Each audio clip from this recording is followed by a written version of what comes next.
All right, let's jump right into it. Today, we're breaking down the European Union's ambitious new plan, the European Democracy Shield. It's basically a massive attempt to defend our democratic way of life from a growing storm of online threats. So let's start with the big question, right? The one that's really at the heart of this whole initiative from the European Commission. In an age where everything is digital, just how safe are our elections, our public debates, our democracies? Well, the EU's answer seems to be not nearly safe enough. And here's the core of the problem. This isn't just about a few fake news articles anymore. Information itself is being turned into a weapon. It's being used to divide us, to make us distrust each other, and to fundamentally mess with our democratic processes. So, what exactly is happening out there that's got the European Commission so concerned? What are these specific dangers that prompted such a huge response? Let's take a closer look at the digital storm they're trying to get ahead of. And you've got to understand, these things are all linked. This isn't just random.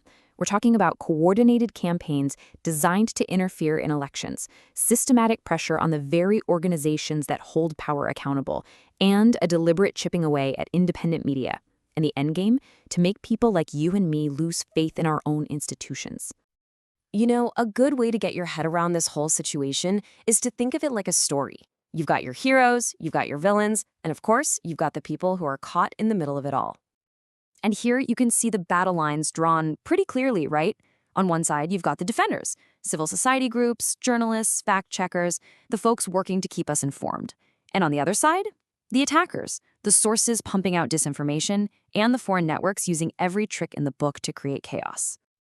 And who gets stuck in this digital crossfire? Well, first and foremost, it's us, the public, getting bombarded with all this stuff. But it's also those same civil society groups and media outlets that find themselves under incredible pressure, both financially and politically, just for trying to do their jobs. All right, so we've seen the problem. Now let's get to the important part, the solution. What exactly is this democracy shield? And how is it supposed to fight back against all this? So, first things first, this shield isn't just one single law or rule. You should think of it more like a whole toolkit. It's a collection of policies, some new institutions, and the main goal here is defensive. It's all about building up our ability to resist and to protect our democratic process from being manipulated. And you know what's really interesting? The name itself. Calling it a shield is a very deliberate choice. It's meant to frame this whole thing not as an attack on speech, but as a necessary defense of our system. It's a pretty powerful metaphor when you think about it. Okay, so if it's a shield, what's it actually made of? Let's break down the key parts of the EU's strategy, the pillars holding this whole thing up. The whole strategy really boils down to 5 key moves. They want to set up a central hub to coordinate everything. Then it's about getting all the key players, civil society, fact-checkers, the media, talking to each other. On a more grassroots level, they want to make all of us smarter about the media we consume, put real money into supporting independent journalism, and create legal protections for those watchdog groups that are under attack. And when you look at how they plan to help civil society, you can see this isn't just talk. We're talking about concrete actions. Things like making it easier to get stable funding, creating a data center just to keep an eye on the threats these groups face, and helping them get money from lots of different places so they're not beholden to a single donor. Okay, but let's be real. No plan this big is ever perfect, right? There are always going to be tough questions, potential problems, and major trade-offs, and this shield is absolutely no exception. And this is where it gets really tricky. It's all about walking this incredibly fine line. I mean, how do you go after genuinely harmful disinformation without creating a system that could accidentally shut down legitimate, if controversial, free speech?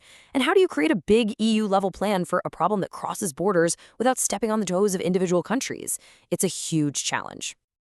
And look, people are already pointing out some pretty big holes in the plan. Like, how exactly is national sovereignty going to be respected? What about the smaller, local, grassroots organizations? Are they going to get left out? And does this plan really address the deep-down reasons why people fall for disinformation in the first place? And maybe the biggest question of all, are the giant social media platforms actually going to play ball? So this all leaves us with one huge final thought. The whole point is to build a shield to protect democracy, but you have to be so careful that in building that shield, you don't accidentally build a cage.